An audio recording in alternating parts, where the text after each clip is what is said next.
ang budget ng Pilipinas ay hawak lang ng dalawang tao. Hawak lang siya ni Congressman Zaldico at ni Congressman Martin Romualdez. Yan ang katotohanan. Halimbawa ko dito, medyo mahaba ito, kaya pagpasensyahan mo. Ang halimbawa ko dito, sa DepEd muna tayo.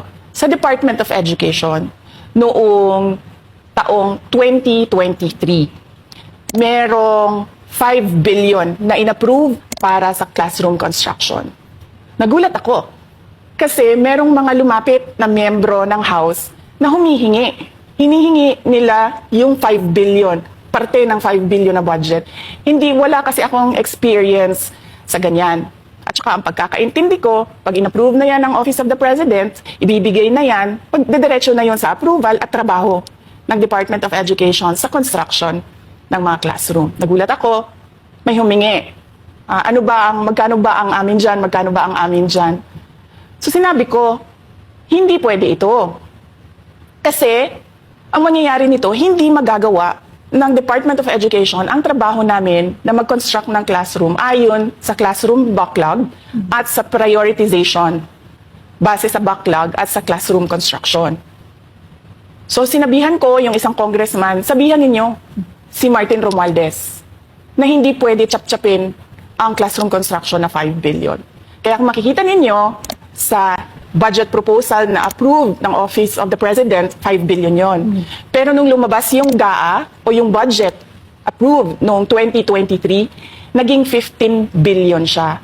Dahil hindi nga ako pumayag na kunin yung 5 billion, dinagdagan nila ng 10 billion yung classroom construction ng Department of Education. Yung 10 billion na yon hindi kontrolado ng Department of Education. Controlled yon ni Congressman Zaldico at Congressman Martin Romualdez. Hindi ko na kailangan ng corroborative witness dito dahil makikita niyo yon sa papel. Makikita ng taong bayan yon sa papel. NEP, 5 billion, lumabas ang budget approved, 15 billion. So maiintindihan niyo, di ba? Bakit pa tayo magbo-budget hearing para sa Office of the Vice President? 2 tao lang naman ang nasusunod sa budget ng bayan natin. Halimbawa, taong 2024, kung makikita nyo, ang approved na budget ng Office of the President para sa classroom construction ay 19 billion.